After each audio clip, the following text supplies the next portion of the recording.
அண்மைச் செய்தியை பார்த்து வருகிறோம். பல்கலைக்கழகங்கள் மாநில அரசின் கட்டுப்பாட்டில் இருக்க வேண்டும் என பாமக உறுப்பினர் ஜி.கே. மணி பேசியிருக்கிறார். யுஜிசி விதிமுறைக்கு எதிரான முதலமைச்சரின் தனி தீர்மானத்திற்கு பாட்டாளி மக்கள் கட்சி சட்டப்பேரவையில் ஆதரவு தெரிவித்திருக்கிறது. பல்கலைக்கழகங்கள் மாநில அரசின் கட்டுப்பாட்டில் இருக்க வேண்டும் என பாமக உறுப்பினர் ஜி.கே. மணி பேசியிருக்கிறார். விவரங்களுடன் செய்தியாளர் அபினேஷ் இணைந்திருக்கிறார். அபினேஷ், அவர் என்ன பேசியிருக்கிறார் சட்டப்பேரவையில்? விவரங்களை பதிவு செய்யலாம்.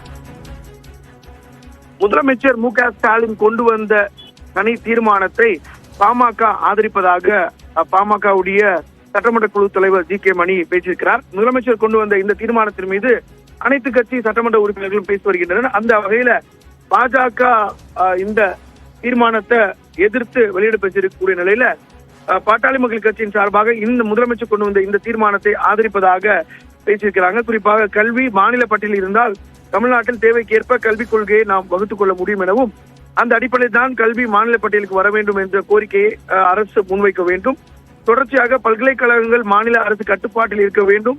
இந்த 4வது உறுப்பினர் என்பது தேவையற்றதாக நீதிமன்றத்தில் இருக்கிற வழக்கை அரசு துரிதப்படுத்த வேண்டும் எனவும், இந்த தீர்மானம் உரிய வகையில காக்கும் தீர்மானம், எனவே இதை ஆதரிப்பதாக பாமக தெரிவித்திருக்கிறது. அந்த வகையில பாஜக நீங்களாக இந்த தீர்மானத்தில் இதுவரை பேசிய தமிழக வாழ்வுரிமை கட்சி, அதே போல புரட்சி பாரதம், அதே போல மதிமுக, அதே போல மனிதநேய மக்கள் கட்சி, மார்க்சிஸ்ட் கம்யூனிஸ்ட் கட்சி, இந்திய கம்யூனிஸ்ட் கட்சி, விடுதலை சிறுத்தைகள் கட்சி உள்ளிட்ட கட்சிகள், பாமக உள்ளிட்ட கட்சிகள் முதலமைச்சர் மு.க. ஸ்டாலின் கொண்டு வந்த இந்த தனி தீர்மானத்தை ஆதரிச்சிருக்காங்க. பாஜக முதலமைச்சர் கொண்டு வந்த தீர்மானத்தை தங்களுடைய வெளியிட செய்திருக்கக்கூடிய நிலையில அடுத்ததாக காங்கிரஸ் மற்றும் அதிமுக உறுப்பினர்கள் இந்த தீர்மானத்தின் மீது பேசியிருக்கிறாங்க. அதற்கு பிறகு இந்த தீர்மானம் ஒருமனதாக பேரவையில நிறைவேற்றப்படுவதற்கான வாய்ப்புகள் இருக்கிறது.